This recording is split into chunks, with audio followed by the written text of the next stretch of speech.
All right. Oh man, my life is pretty crazy right now. It's not like crazy, right? It's interesting because I live in right now. It's 2026. It's June. I want to say 8th or 9th. I'm not sure exactly what day it is. It's Monday though. And one, I have no job. I just finished paying my rent though. I got fired on Friday. And it wasn't. It was a good job. It was the kind of work I was doing was pretty cool. But now I don't have a job. But what I do have is a contractor's license. I have a business license. I have insurances. I have bonds, and I have tools. So my goal is to survive off of the things that I have invested into so far. I have, like I said, a contractor's license. I have insurance, I have bonds, and I have tools. Just enough tools to get a job done, right? A simple repair or a simple build like handrails or gates or anything more of a simple build. Enough to make money. And I guess I'm recording myself because I just want to take you through my journey. I'm 35 years old.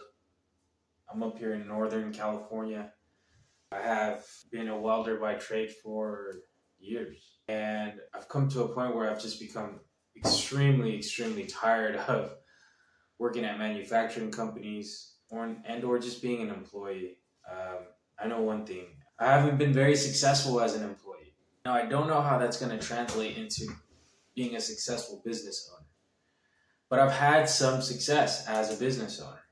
And I've also had some success as a employee. But I find myself not enjoying my work, not enjoying my life, not enjoying the commute to the rat race. I have no desire for it at all anymore. I don't want to live that lifestyle anymore.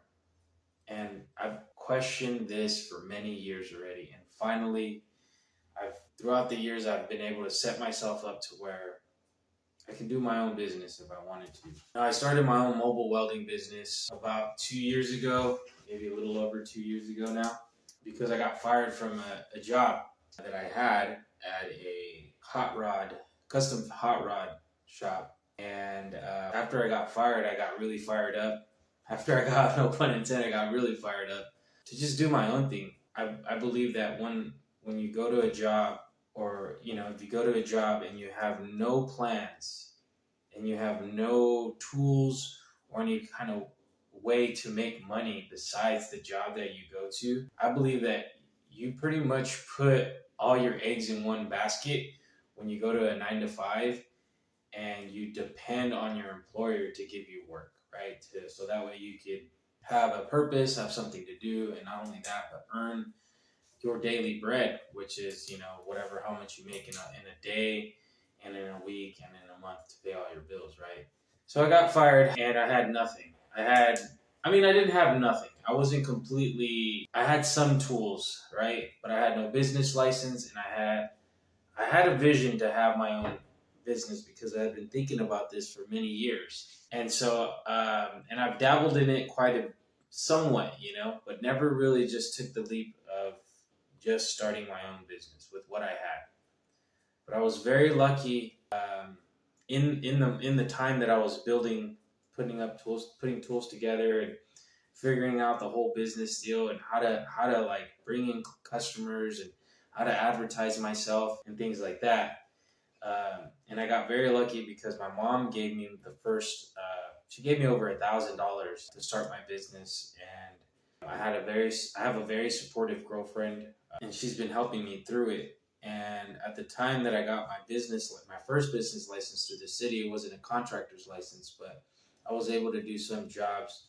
I did a lot of jobs illegally because the threshold here it was $500 per project with labor and materials together. And technically, in my world, you can't do a whole lot with $500. Up until 2026, they changed the law to $1,000 per project. That's including labor and materials.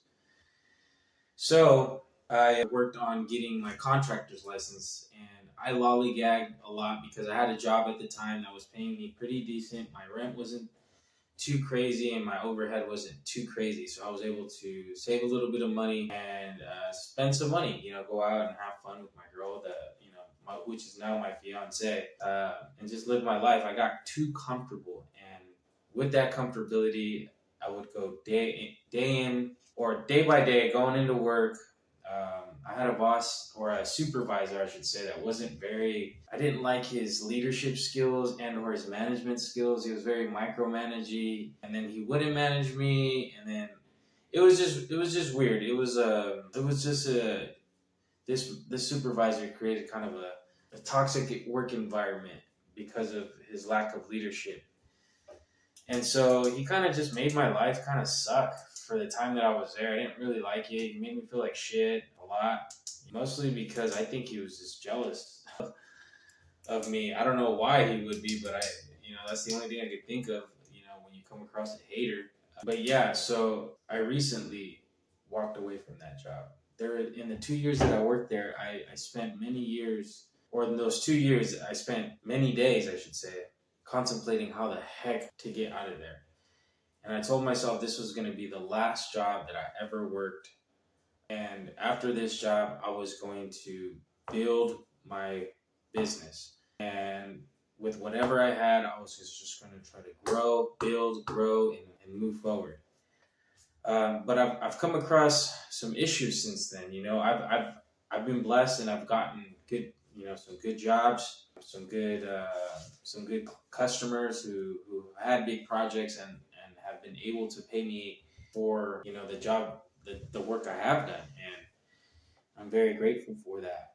But also there's some things that I've been struggling with it, which is just addictions, drug addictions. Not anything super crazy like heroin or meth or anything like that, but things like sugar, marijuana, and porn.